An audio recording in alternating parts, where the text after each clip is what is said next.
All right, boys, we're back with another one. Today we are going to be talking about tarps.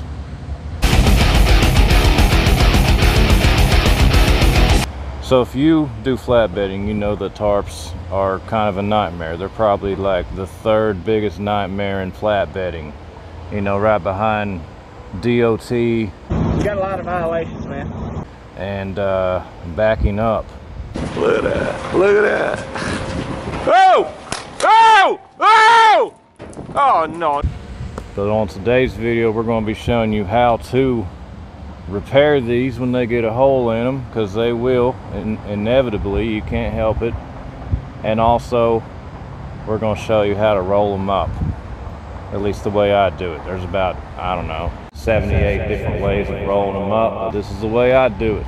So let's get into it, boys. So let's go over everything that you're going to need for this. So first off, you know, I'm going to roll the tarp out, and then we're going to clean it up on the spots we're going to repair.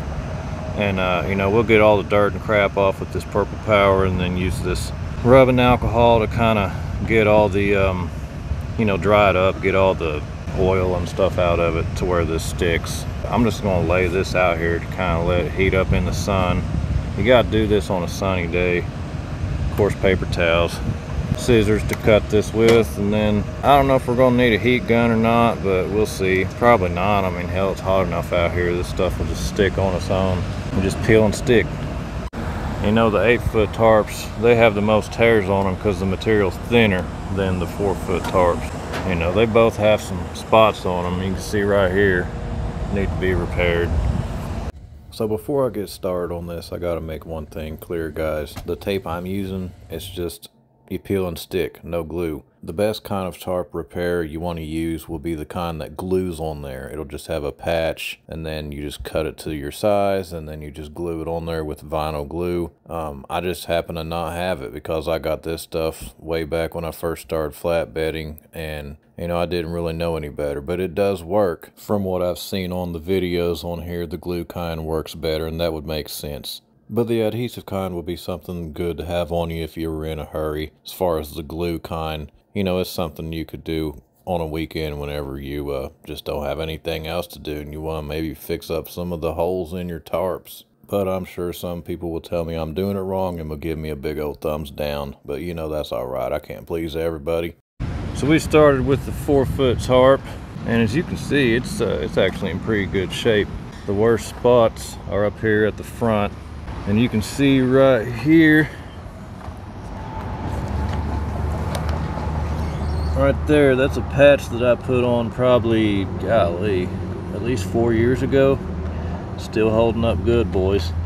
So I went ahead and rolled that tarp up. It didn't have a whole lot of tears. I got my 8-foot tarp rolled out here. It's got a few more tears up front. Really, that's about the only place that my tarps get tore is up front for some reason. As long as you put, you know, your edge protectors and get you some carpet and just protect everything from those sharp corners, you know, you'll be able to keep your tarp in good shape. Yeah, here's some of the spots I'm going to fix. So the first thing I do on this tarp, I just wipe off any loose dirt, debris, whatever I can get off of it. It's going to be less for me to clean up with the Purple Power and just make life a little easier. So when I spray on this Purple Power, I spray it on there pretty heavy.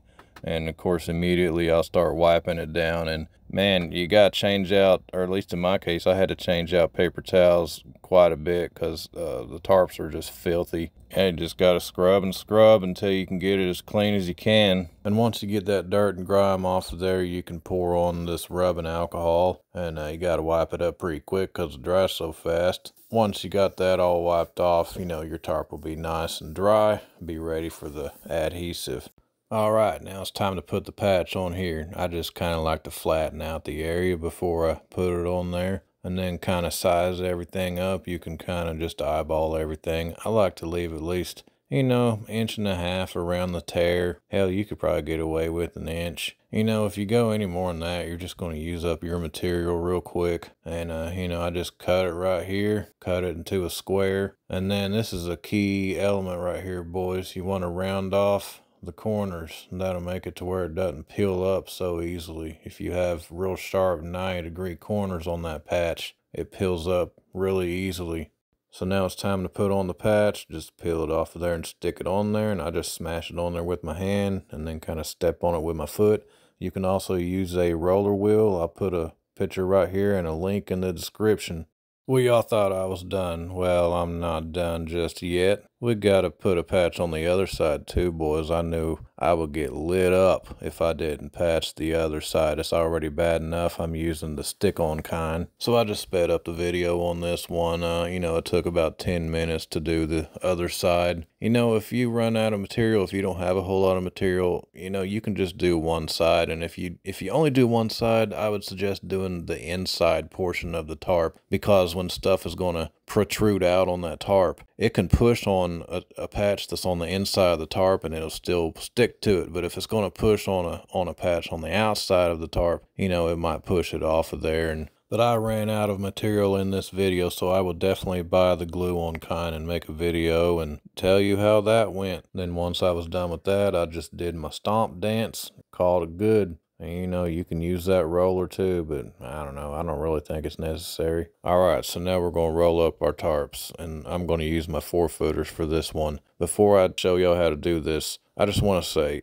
if you see a guy out there rolling up his tarps, wherever he's at a truck stop, at a shipper, receiver, please, for the love of God, give the guy a hand. Don't just sit in your truck and watch him. It's not that hard to do. It takes 30 seconds. A job that will take one person, geez, 10 or 15 minutes can take 2 people like a minute. It's so much faster. We're bad about not asking people, but to be honest with you, if somebody's just sitting in their truck and they're just watching me out there, and I obviously could use some help, I would just rather not ask them. Okay, let's get this folded up, and you want to start with the flaps. I call them flaps. I don't know what the drivers at TMC and Melton are calling them, but that's what I call them. And then you want to go ahead and start where the flaps are at and just take it to the center, and then go to the other end, do the same thing, and then kind of walk up and down the tarp, get out all your wrinkles. And then once you do that, you can kind of pull it on each end, and that'll straighten it out. It won't roll up very good if you have a bunch of wrinkles in it. Then once you have it straightened out, you can fold it one more time to the center, each side, go to the other end, do the same, and then go and get all your wrinkles out, pull everything out, get it all straightened up, nice and neat. And then once you have that, go over one more time, pull all your wrinkles out once again. And then, you know, I just usually walk up and down it a couple times to kind of get some of the air out. And then once you have that, I put a fold at the end like this, makes rolling a little easier. You always want to roll towards those flaps. You don't want to start on the flaps, or whenever you roll out the tarp, it's going to be wrong. So always roll towards the flaps. And I also use bungees to go around those tarps to secure them. One more thing I might add to this, guys. If you have to keep your tarps on your trailer, try to keep them up front on the trailer, because if somebody tries to steal them in the middle of a night, you know, at some sketchy truck stop, they're going to have to get up on your trailer. And, you know, you're probably going to feel it unless you're a heavy sleeper. Now, if you have them on the back of your trailer, they can just pick them off from the ground. So that's just little advice from one flatbedder to another. And I know a guy who he had his tarp stolen in Houston off the back of his trailer. Anyway, guys, hopefully you got something out of this. Hey, don't forget to like and subscribe to this channel. Every subscription helps out this channel, boys. It's growing. I'm almost up to 1,000 subscribers, so that's awesome. I appreciate everybody who has subscribed. We'll catch you on the next one, guys.